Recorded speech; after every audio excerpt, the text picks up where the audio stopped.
Welcome to International Talks. Today we are going to talk about the U.S. China relations. Through recent decades, we can see that China is becoming more and more powerful, and we can see that this country is fighting for the dominance of the world politics, and we can see it as the challenger. In 1971, the so-called ping-pong diplomacy is one of the examples where the U.S.-China ties have been established when the Secretary of State visited the mainland China, the People's Republic of China. Richard Nixon was the first U.S. president to visit the People's Republic of China and sign the Shanghai Communique, which gives the sides to talk about trade and things like Taiwan. In 1979, this was the breakthrough when the formal ties, the diplomatic ties, were established between the United States and the People's Republic of China. At that time, the Taiwan Relations Act was signed, which gives the United States to commercial access to Taiwan whilst recognizing the People's Republic of China as the only legitimate country, and also give Taiwan the defense means. Ronald Reagan also visits China in 1984 and also adheres to the One China policy, however, deepens the relations with Taiwan and ensures the security of it. Now, if we skip a little bit further, since 2005, China really establishes itself as the challenger and the regional leader, because now China is one to cooperate and mediate the dialogue between the United States and the North Korea. In 2007, the military budget of the People's Republic of China exceeds $40 billion, and it was drastically increasing since 1990s. This fact becomes a concern for the United States, and Dick Cheney mentions it. In 2008, China becomes the biggest creditor for the United States. In 2010, China becomes the second largest economy in the world. And in 2011, the United States, the Clinton policy, the pivot to Asia, is enabled in the United States, and now the United States focuses more for the relations with the Asian countries, specifically the China. However, in 2012, there are first significant tensions between United States and China with regard to the trade deficit, which is tremendous and exceeds $200 billion. In 2014, U.S. courts indicted 5 Chinese hackers who have been stealing the information on the technology and the personnel of the companies that were working in the United States. In 2015, China claims the islands in South China Sea, mainly the Spratly and Paracel Islands, and builds its own artificial islands in this sea aqueduct, and claims all of the islands despite the complaints from Vietnam and the Philippines. The tensions did not stop at that. China continued to build the artificial islands in South China Sea, and during the Trump's administration, the relations become even more tight. So, for example, in 2017, it was one of the first examples when the United States president called the Taiwanese president directly breaching One China policy, which China, the PRC, said that was inadmissible. And in 2018, the trade war started. The US was complaining about the huge trade deficit with China, which in 2020 exceeded $283 billion US. In 2018, Trump's administration imposed sanctions on China, which targeted steel and aluminum, clothes, the technologies worth of more than $50 billion. As the trade war is going on, we can clearly compare the investment dynamics from China, which is around $40 billion from 2000 and from the United States into China, which is 4 times as much.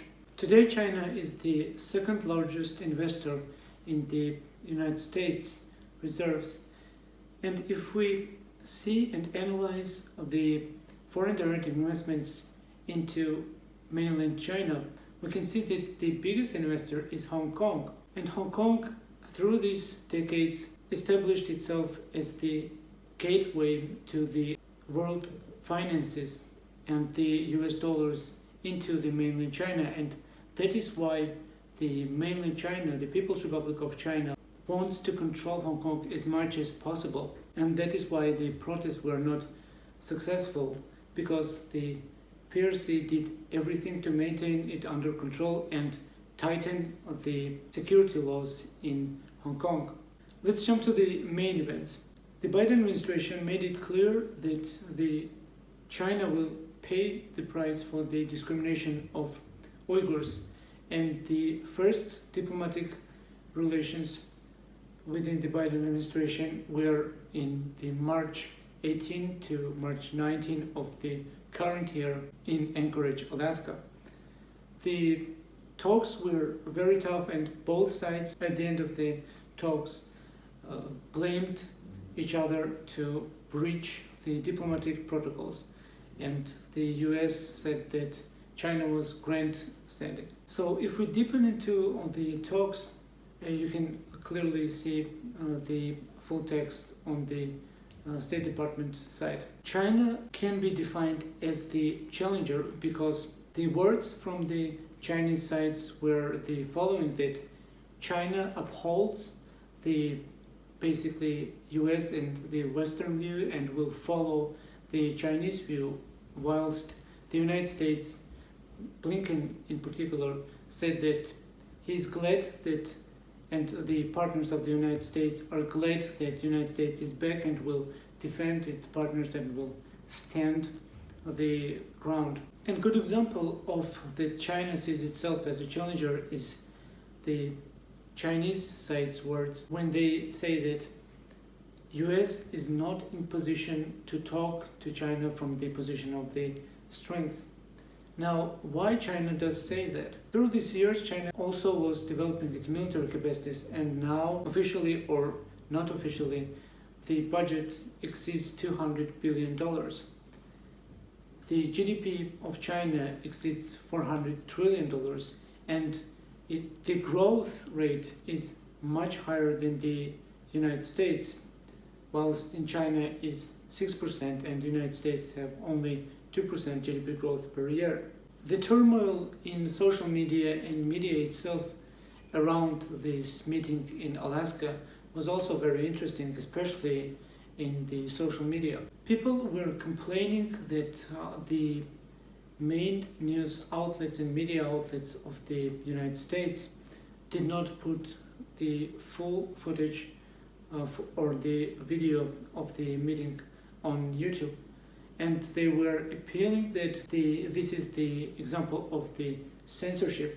However, I don't know why the Western media did not put the full video on YouTube, but there is clearly a sources that allows to see the full media coverage of the meeting, and you will see the links in the description box below. So on YouTube platform, only Taiwanese and a couple of Chinese media posted the full video of the meeting, which was designated for the press. And the comments are very interesting. They were complaining that why there is no full coverage by the Western media, and they were mentioning that the translator was very good. She obviously was very good. However, as I said, if you want to see the whole coverage, there is a sources, for example, the C-SPAN and the ABC, which I've said that included the links in the description box. From the international relations theory point of view, China is clearly a challenger, and if you see the hegemonic stability theory, China fits that almost exactly. If you check the books by the Joshua Goldstein or George Modelsky, you can clearly see that China definitely demonstrates the challenger's position as becoming more powerful militarily, economically, and politically around the world. And for the Western citizen, the Chinese worldview is quite different, and in this way it may be frightening also for the governments in the Western world, because unlike in the West, the Chinese people are massively supporting the central government. Over 90% of the Chinese people are supporting the Communist Party and the leadership, which is very different from the West. If you read Martin Jacques' book, When the China Rules the World, you can clearly see that the Chinese worldview is very much different from the Western worldview. China perceives itself as the civilization state, which means that people view the state as the head of the family, and they do not criticize it as much as people in the West. Also, through the history, China is a tributary state, which means that it always put itself above the regional countries which were sort of supervised by China, because it was so influential and powerful militarily and economically. And also the race is a very important factor, because over 90% of people in China are Han Chinese, made Chinese, and it is not used to have the multicultural culture as in the Western world.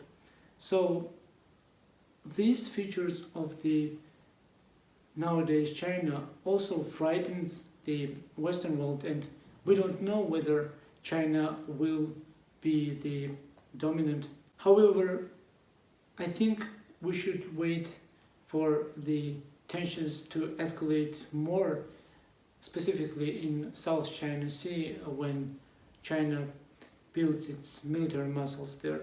Apart from different from the Western democracies, where there is a multicultural and multi-party political systems, China has one-party system, even though there are parties that are under the wing of the Communist Party. However, the Communist Party actually rules the political agenda in PRC. China's policies are also frightening for the Western world, because it is very, very different. For example, recently Xi Jinping, under the Communist Party, changed the constitution and the laws in China, which allows him to be the president potentially until he dies, which is a nonsense in the Western world. Apart from that, the so-called social credit system, which for now is about the taxes, the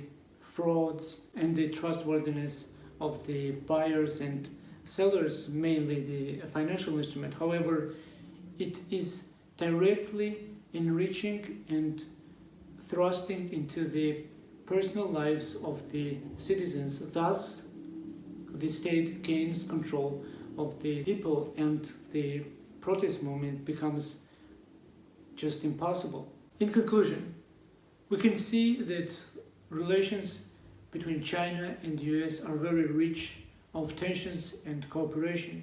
And in recent years, China became a clear challenger of the United States for the global dominance. And Chinese worldview is very much different from the Western worldview for the reasons I've already mentioned. And within the near future, we should see more tensions and escalations in South China Sea, especially with regard to Taiwan, because this limbo of Taiwan being quasi-sovereign state cannot stay for long, because the People's Republic of China wants China to be unified per se. Thank you for watching. I hope you liked the video. I will keep you updated on the subject. Until next time.